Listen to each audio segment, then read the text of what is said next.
Ce n'est pas une découverte, même si la pandémie de la Covid l'a mis en exergue, mais la santé publique a décidément mauvaise santé. La grève des médecins généralistes, entamée le 26 décembre pour réclamer une hausse du tarif de consultation et une amélioration des conditions d'exercice, qui est reconduite jusqu'au 8 janvier. Les urgences en situation d'urgence, au bord de l'implosion face aux multiples épidémies. Au service des urgences de l'hôpital Bel-Air de Thionville, 55 infirmiers et aides-soignants sur 59 sont en arrêt maladie. Face à l'afflux de patients, les professionnels se disent dépassés. Il faut dire que la profession fait face à une pénurie nationale de plusieurs dizaines de milliers de personnes. Déjà soumis aux déserts médicaux, les collectivités locales ne peuvent que constater la situation et réfléchir à des solutions, si cela est possible, sur leur territoire. Média Info Régivision a recueilli le ressentiment de M. Michel Lipgott, président de la CAVF. Alors les urgences, ce n'est pas un problème nouveau, on est bien placé dans la vallée pour le savoir, puisqu'il y avait des soins non programmés qu'on appelait urgences dans la vallée à une certaine époque, et déjà à l'époque, les médecins de Thionville considéraient qu'ils ne disposaient pas des moyens en termes de plateau technique, mais également en termes de ressources humaines pour les maintenir à Hayange. Ce qui a effectivement pas toujours été bien compris. Mais aujourd'hui, on a franchi un cap supplémentaire qui, de mon point de vue, est beaucoup plus grave. C'est que même à Thionville, qui a un bassin de vie relativement important autour de lui, ils ne sont plus en capacité d'assurer les urgences. Il manque régulièrement des médecins, même en temps normal, d'autres ressources humaines également, et la situation est franchement dramatique. Heureusement qu'il n'y a pas que Thionville, j'allais dire. Il y a également Merci, il y a aussi des possibilités d'aller vers d'autres hôpitaux. En journée, je crois qu'il y a des hôpitaux comme Ambroise-Paré, par exemple, qui accueillent également, peut-être Claude Bernard. Enfin, en tout cas, c'est vraiment hyper tendu. Alors, ça me surprend un peu qu'on le découvre, puisque le ministre lui-même était responsable du SMUR à Merci, au CHR, donc on a l'impression des fois qu'il découvre le problème. Il ne le découvre pas, en réalité, il le vivait en tant que médecin. Et je pensais effectivement qu'arrivant au ministère de la Santé, il apporterait des solutions très concrètes, entendues par les médecins, et malheureusement j'ai plutôt l'impression que les relations sont précisément tendues entre lui et les médecins aujourd'hui. Alors sur la grève des médecins, moi je pense que c'est pas forcément la meilleure méthode pour arriver à discuter avec l'assurance maladie ou avec le ministre.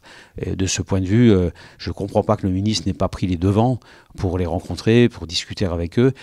Je crois que chacun a compris qu'on n'allait pas imaginer qu'on passerait de 25 à 50 euros. Je pense que c'est une espèce d'objet qu'on lance à la mer pour engager le débat et pour aller effectivement vers une concertation entre tous les partenaires.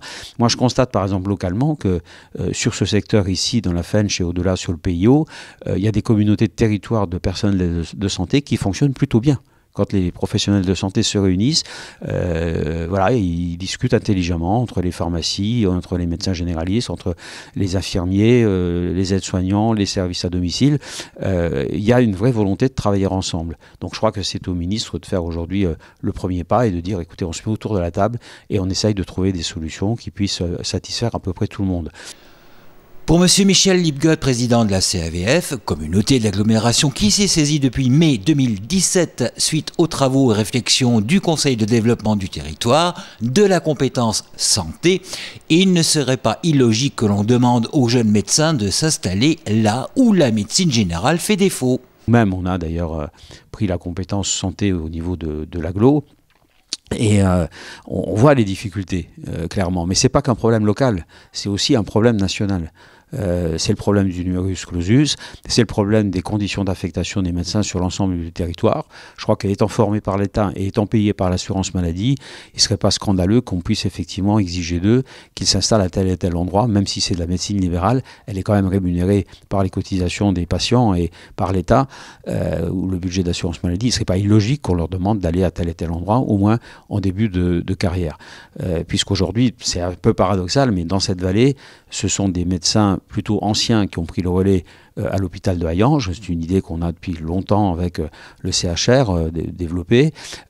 Jean-Pierre Servet, qui est adjoint ou conseiller délégué plutôt à cette question à la communauté d'agglomération, rencontre régulièrement M. Harousse et l'ensemble des autres médecins qui se sont engagés dans cette stratégie.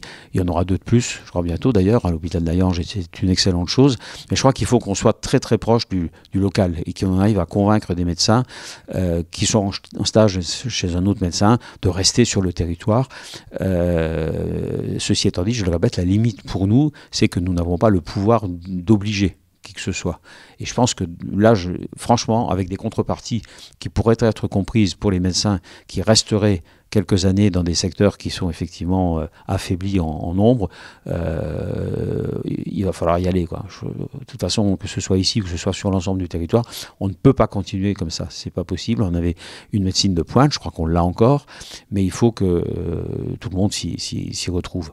Même si je suis conscient que le médecin de famille de l'époque n'existe plus et que ceux qui faisaient 70 heures par semaine, il y en a de moins en moins, et certains veulent avoir une vie à peu près normale. Donc voilà, on a devant nous un challenge, mais on ne peut pas dire qu'on le découvre. Et je crois qu'il est grand temps que le ministère sorte de certains de ses dogmes et devienne très pratico-pratique, en quelque sorte, en étudiant la situation dans chaque territoire.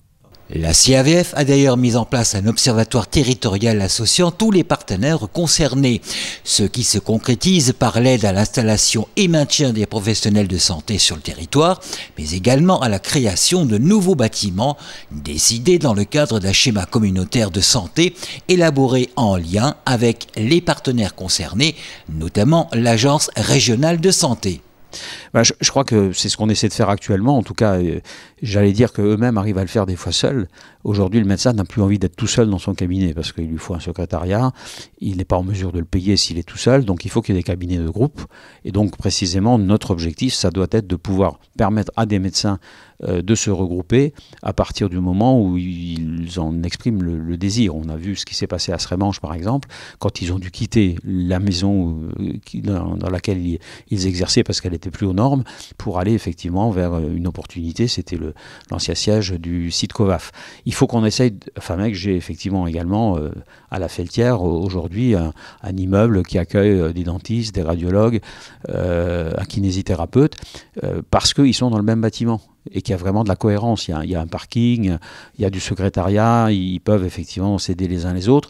Il faut qu'on aille vers ce type de... Alors on dit maison médicale, c'est pas forcément maison médicale. La Felletière, c'est pas une maison médicale en tant que telle, ce sont des lieux. C'est un local qui est adapté.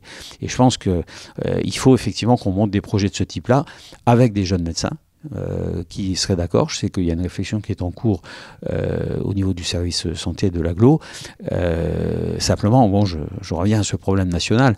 On n'arrivera à attirer des médecins pour aller dans ce type de maison que s'il y a un minimum d'obligations qui sont imposées par l'assurance maladie et par le ministère de la Santé. Sinon, on n'y arrivera jamais, ni ici, ni ailleurs. Il ne faut pas rêver. Les gens iront où ils veulent si on les autorise à aller où ils veulent. Vous savez, les fonctionnaires d'État, par exemple, qui ont fait l'ENA ou d'autres écoles, sont obligés les premières années de rester sur un territoire plutôt dépourvu en personnel. C'est pas toute la vie qu'il leur est imposé de rester à tel endroit, mais les premières années, parce qu'ils ont été rémunérés lors de leur scolarité, ils doivent un certain nombre d'années à l'État avant de faire éventuellement autre chose. Je vais avoir reçu en tout cas. Oh bah, heureusement que vous êtes là. Ouais, c'est gentil, merci. Mais de rien, c'est normal. Allez, au revoir. Au revoir, docteur.